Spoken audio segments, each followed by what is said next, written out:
சர்வதேச மனித ஒருமைப்பாடு தினம். இந்த நாளின் வரலாறு மற்றும் முக்கியத்துவம் வறுமை, நிலையான வளர்ச்சி மற்றும் ஒட்டுமொத்த நல்வாழ்வு, உலக அமைதி ஆகியவற்றின் அடிப்படையில் உலகளாவிய சவால்களை எதிர்கொள்ள புதிய முயற்சிகளை வகுப்பதில் இந்த நாள் கவனம் செலுத்துகிறது.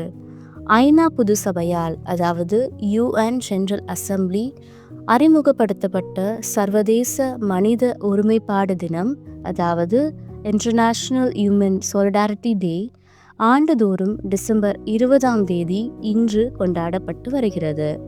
ஐக்கிய நாடுகள் சபையின் கூற்றுப்படி, மனிதர்களிடம் உள்ள ஒற்றுமை உணர்வு அனைத்து மட்டங்களிலும் சமூக உறவுகளிலும் அமைதியை கொண்டு வரும்.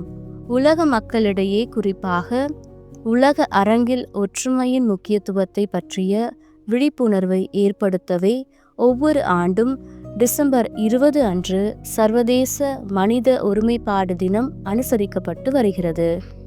வேற்றுமையில் ஒற்றுமை என்பதை போற்றுகின்ற ஐக்கிய நாடுகளின் இந்த சர்வதேச மனித ஒருமைப்பாடு தினம், சர்வதேச உடன்படிக்கைகளின்படி உலக நாடுகள் நடக்க வேண்டும் என்பதை இந்நாள் நினைவூட்டுகின்றது. வறுமை மற்றும் பிற உலகளாவிய பிரச்சனைகளை ஒழிப்பதை நோக்கமாக கொண்ட புதிய முயற்சிகள் மற்றும் திட்டங்களை ஊக்குவிக்கிறது. உலகளாவிய ஒற்றுமையை போற்றும் இந்த நாளின் போது இதன் கருப்பொருள், வரலாறு மற்றும் முக்கியத்துவம் ஆகியவற்றை பற்றி மேலும் அறிந்து கொள்ளலாம்.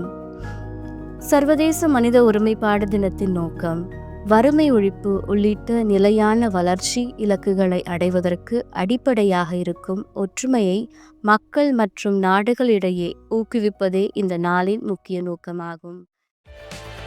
ரேடியோ வெரிதாஸ் தமிழ் சேனல்ல இருக்க மேலும் பல வீடியோக்களை பார்க்க லைக் பண்ணுங்க, ஷேர் பண்ணுங்க, சப்ஸ்கிரைப் பண்ணுங்க. மறக்காம பெல் ஐக்கனை கிளிக் பண்ணிடுங்க.